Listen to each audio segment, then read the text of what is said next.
Hello, bienvenue dans cette nouvelle vidéo, bienvenue sur ma chaîne. Je m'appelle Christelle, je suis contrôleur aérien et coach d'anglais en ligne. Sur cette chaîne, je partage beaucoup de contenu sur l'aviation en général, sur les concours d'entrée à l'EAMAC. Je partage également du contenu sur l'anglais. J'aide les adultes à améliorer leur niveau d'anglais au quotidien. Alors, si c'est quelque chose qui t'intéresse, n'hésite pas à t'abonner, à cliquer sur la cloche de notification pour ne rien rater des prochaines vidéos. Aujourd'hui, on va parler des tests psychotechniques. Alors, 90% des questions que je reçois par rapport au concours d'entrée à l'EAMAC, c'est pour le contrôleur de la circulation aérienne. Alors, ces questions-là sont en général liées aux tests psychotechniques. C'est tout à fait normal parce que ce n'est pas des tests qu'on rencontre souvent dans les cursus scolaires classiques. Donc, c'est normal que vous soyez intimidé, stressé par rapport au format du test, au contenu du test. Aujourd'hui, on va décortiquer tout ça. Les tests psychotechniques permettent d'évaluer des compétences très spécifiques. Ils sont très utilisés pour le recrutement des pilotes et des contrôleurs aériens. Je vais vous dire pourquoi. Mais avant, sachez que celui de l'EAMAC, en fait, il s'intitule Test psychotechnique et d'enseignement général. Donc, c'est une épreuve, en fait, qui allie les tests psychotechniques et les questions d'enseignement général, des questions sur les sciences mathématiques et physiques, des questions d'anglais et de français. Donc, en gros, le test va évaluer les compétences comportementales et cognitives des candidats, les connaissances en mathématiques, en physique, anglais et en français. N'hésitez pas à aller sur le site web de l'IAMAC, www.iamac.ne, pour prendre connaissance du contenu du programme de maths et physique, et même d'anglais d'ailleurs, pour ce concours-là, pour ce niveau de concours. Alors, le test se déroule en ligne sur Internet. On vous pose des centaines de questions pour une durée de 2 à 3 heures en général. Vous aurez en moyenne 2 minutes par question. Le jour du test, vous serez invité à une adresse qui vous aura été préalablement communiquée par le comité local d'organisation du pays où vous êtes. Donc, vous irez le jour J à cette adresse-là et à 8 heures, en général, c'est à cette heure-là. À 8 heures, vous serez identifié premièrement. Ensuite, on vous donnera un code identifiant pour pouvoir accéder au test en ligne. Ne soyez pas stressés, c'est quelque chose de tout à fait naturel, c'est bien organisé, ça va bien se passer. Maintenant, concentrons-nous sur les tests psychotechniques. Qu'est-ce que c'est? On va voir ensemble, en fait, ce que c'est exactement, c'est quoi l'objectif, qu'est-ce que ça permet d'évaluer concrètement. On va voir les types de tests psychotechniques que vous pouvez rencontrer, que vous pourrez rencontrer lors du test de l'EAMAC. On va voir ensemble comment préparer le test. Je vais partager avec vous quelques stratégies pour préparer le test. Donc, avant le test, je vais vous montrer comment gérer un certain nombre de choses pendant le test. Et ensuite, je vais partager quelques ressources digitales surtout pour pouvoir vous préparer sereinement. N'hésitez pas à rester jusqu'au bout de la vidéo si c'est quelque chose qui vous intéresse. Alors, je l'ai déjà dit plus haut, les tests psychotechniques vont venir aider à évaluer vos capacités cognitives, votre capacité à gérer le stress de manière générale, votre capacité à prendre des décisions rapides et efficaces lorsque vous êtes sous pression. Alors, ces tests vont inclure généralement des épreuves de logique, de concentration, d'attention, de mémorisation, de coordination visiomotrice. Pour vous donner une idée, imaginez que vous ayez 10 personnes, vous êtes par exemple assistante voilà, de direction, vous avez par exemple 10 clients à gérer à la fois, chaque client a une requête à faire, en même temps vous devez décrocher le téléphone, le premier téléphone qui sonne, le deuxième téléphone qui sonne, chaque personne au bout de la ligne a une requête à faire, vous devez répondre à ces besoins-là dans un délai imparti. Vous devez à la fois interpréter des signaux visuels, des alarmes sonores qui vous permettent de déterminer des éléments importants à attribuer à vos clients. Donc, c'est exactement ce que le contrôleur aérien a à faire. Le contrôleur aérien va avoir beaucoup d'avions dans son espace aérien. Il doit répondre aux besoins de ces avions-là. Il doit déterminer les bonnes procédures, les bonnes trajectoires pour que ces avions-là n'entrent pas en collision. Pour ça, il doit interpréter les alarmes visuelles et sonores. Guys, sorry, j'ai été interrompue par un coup de fil important. Alors, je disais que pour faire son travail, donc le contrôleur aérien doit interpréter des alarmes sonores, visuelles, des équipements. Il doit décrocher 5 téléphones à la fois. Il doit pouvoir communiquer avec les équipages. Et c'est là que le test psychotechnique va intervenir, parce qu'il va permettre de déterminer si le candidat est capable de faire tout ça. Alors, maintenant, on va parler des types de tests psychotechniques. Ici, je parle de 4 types de tests. Il y en a beaucoup d'autres. Il y en a qui sont des sous-catégories, des catégories dont je vais parler. Ce n'est pas une liste exhaustive, mais croyez-moi que si vous êtes assez familier avec les types de tests dont je vais parler, vous aurez beaucoup de chances de pouvoir traiter d'autres types de tests psychotechniques à l'avenir. Parlons premièrement des tests de raisonnement logique et numérique. Alors, c'est des tests qui vont évaluer votre capacité à résoudre les problèmes rapidement. Par exemple, on peut vous donner à identifier des schémas dans une série de chiffres. Vous devriez ensuite déterminer la suite logique ou alors déterminer l'intrus. À l'écran, par exemple, vous avez une série de symboles de A jusqu'à E. Vous avez donc 5 lignes. Vous devez déterminer quelle est la ligne intruse ou alors quel est l'intrus. Donc, vous allez faire une analyse rapide. Croyez-moi que si vous devez compter symbole par symbole, comparer ligne par ligne, vraiment minutieusement, afin de pouvoir déterminer l'intrus, vous allez vous casser la gueule. Ici, en général, vous aurez quelques minutes, 1, 2 minutes pour pouvoir déterminer l'intrus. Et donc, il vous faudra procéder avec intelligence et stratégie. Alors, regardez bien les lignes A à E.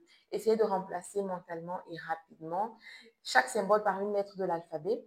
Ensuite, vous allez procéder progressivement et voir que dans une certaine ligne, il y a le schéma qui est très récurrent de A à E qui n'est pas suivi dans cette ligne-là. N'hésitez pas à faire l'exercice et me dire en commentaire, premièrement, combien de temps ça vous a pris, mais ensuite, si vous avez trouvé la réponse D. N'hésitez pas à cliquer sur pause sur la vidéo. Prenez quelques minutes pour répondre à la question. Ensuite, chronométrer, pendant que vous répondez, chronométrer votre temps. N'hésitez pas aussi à me dire en commentaire combien de temps ça a pris pour pouvoir résoudre ou traiter la question. Alors, dites-moi si vous obtenez la réponse D et dites-moi combien de temps vous mettez à obtenir la réponse D.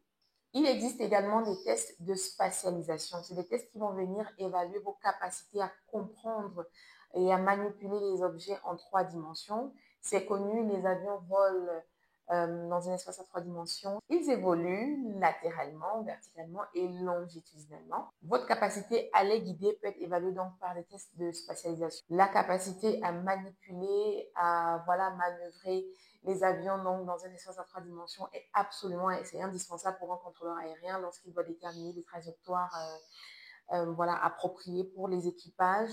Et donc, c'est un très bon test pour les futurs contrôleurs aériens. Comme exemple de test de spatialisation, regardez bien vos écrans. Vous allez voir une construction. Alors, on vous demande de comptabiliser le nombre de cubes que comporte cette construction, à l'exception des cubes marqués d'une croix.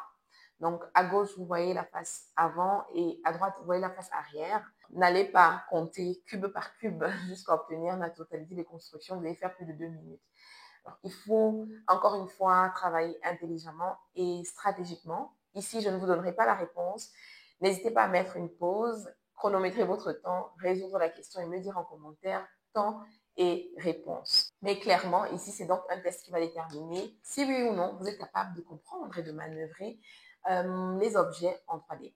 Il existe également des tests de concentration et de mémoire qui vont venir évaluer votre capacité à vous concentrer sur plusieurs tâches à la fois, tout en retenant des informations importantes. Ça encore, c'est une compétence extrêmement utile chez le contrôleur aérien. Et donc, le contrôleur aérien doit absolument posséder cette compétence. En exemple, à l'écran, vous avez plusieurs images de A à F et on vous demande d'indiquer là où les propositions qui sont exactes. La première proposition, c'est la grille A qui a la surface noircie la plus petite. Alors, vous avez à peine quelques minutes pour répondre aux questions de 1 à 5. Vous n'avez pas le temps de compter les surfaces noircies. Donc, votre cerveau doit être capable de fixer vraiment de façon ponctuelle les 6 images et pouvoir déterminer c'est quoi la surface la plus noircie. Est-ce que F a la même surface noircie que C? Est-ce que A a la surface noircie la plus grande? Alors, évidemment, c'est quelque chose qui vient également avec de l'entraînement. On va en parler plus tard dans la vidéo. Le quatrième type de test, c'est le test de rapidité et de précision. Encore une fois, le contrôleur aérien est appelé à travailler vraiment de façon rapide pour assurer l'écoulement sûr et ordonné du trafic. On veut tenir compte des contraintes des compagnies. On veut faire atterrir le moins d'avions possible en le plus de temps possible. Non, le plus d'avions possible en le moins de temps possible. On veut faire décoller pareil le plus d'avions possible en le moins de temps possible, tout en garantissant la sécurité des vols. Donc, il faut être hyper rapide, souvent dans le calcul mental, souvent dans les décisions, les prises de décision. Et donc, vous aurez des exercices comme le calcul mental. Par exemple, on peut vous demander un 1, 153 fois 102. Vous devez choisir le résultat entre les options A, B, C et D. Ensuite, 0,62 fois 244, vous devez choisir le plus rapidement possible la bonne option.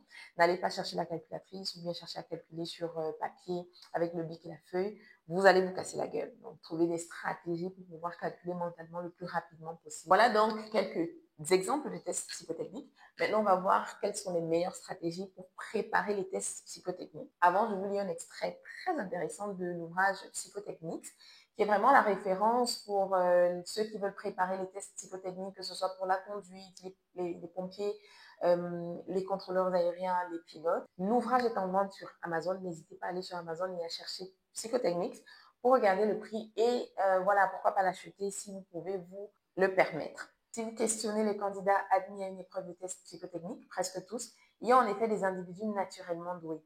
Vous répondront donc qu'ils ont minutieusement préparé cette épreuve. Pour cela, ils se sont préalablement renseignés sur les types de tests auxquels ils auraient à répondre. La phase d'apprentissage a consisté à comprendre les divers principes logiques utilisés suivant les catégories de tests. Puis, ils ont réalisé de manière régulière une multitude d'exercices en variant leur difficulté et leur présentation.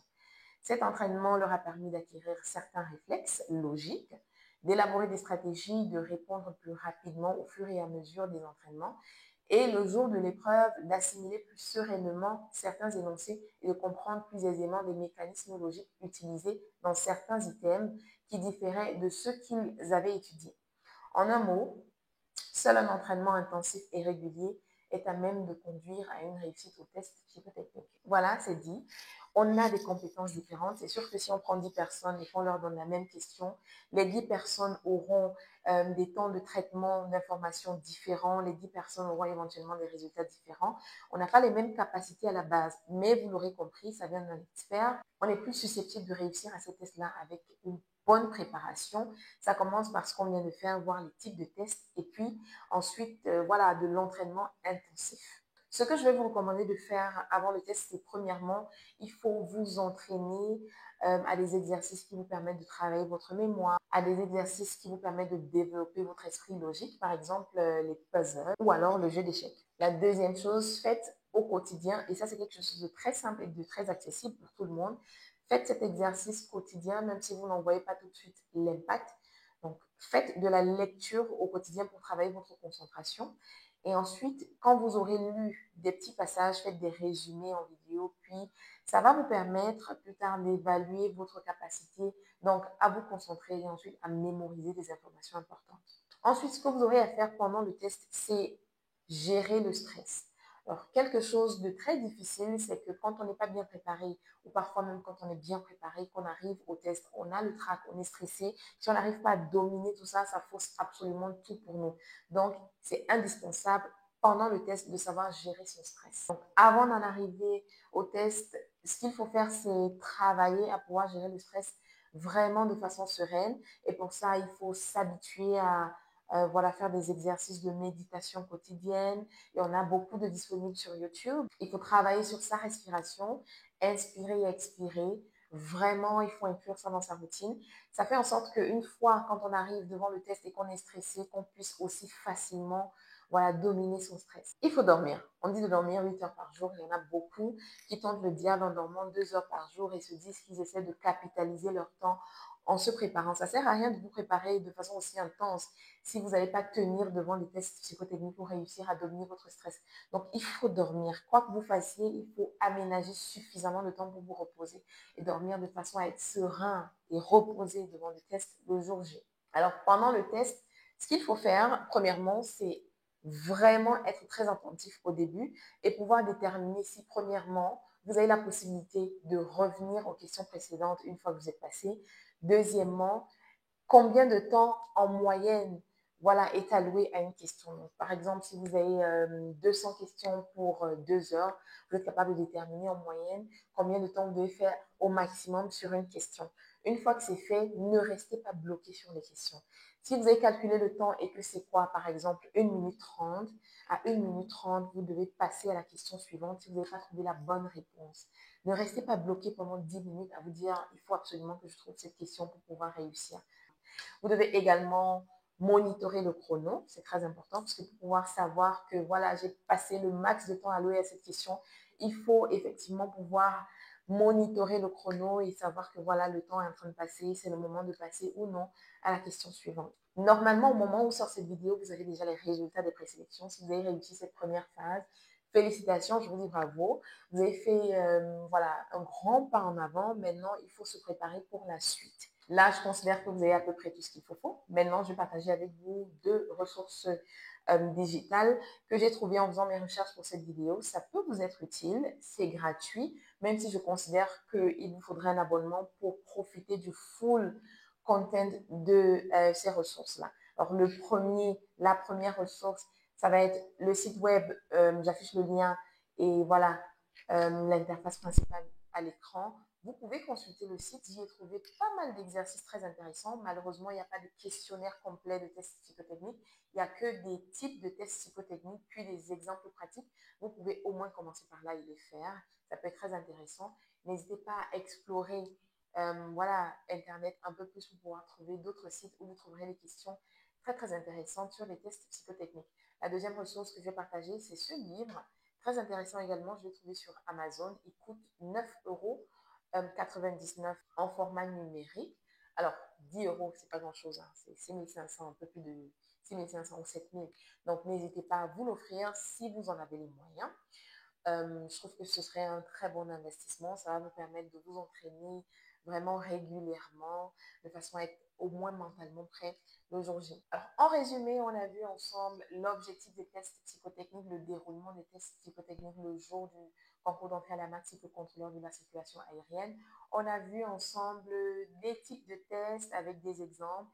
On a vu ensemble les stratégies pour préparer le test et comment dominer son stress pendant le test. Et on a vu 2 ressources digitales intéressantes que vous pouvez utiliser. Alors, n'hésitez pas à liker, commenter et partager la vidéo si ça vous a plu. Alors, cliquez sur la cloche de notification parce que dans les semaines qui viennent, je vais partager beaucoup de contenu sur la préparation de ce concours en particulier. Vous savez que la seconde épreuve, c'est le test d'anglais. C'est une épreuve extrêmement importante. Vous savez qu'il vous faut le niveau 3, sinon vous êtes éliminé d'office. N'hésitez pas à rester connecté. Je vais partager avec vous c'est quoi le niveau 3. Je vais partager avec vous le format, la structure du test d'anglais, de l'entretien. Je vais partager avec vous comment décrire une photo et comment aborder l'épreuve de compréhension voilà, orale. Pendant l'entretien en anglais, je vais vous donner des stratégies pour pouvoir répondre aux questions de l'examinateur et ne pas être bloqué pendant le test. Si c'est quelque chose qui vous intéresse vraiment, je vous exhorte à vous abonner, à cliquer sur la cloche de notification encore une fois, commenter, liker et partager. Je vous dis bonne chance à vous les candidats qui vous préparez. On se retrouve dans une nouvelle vidéo très bientôt.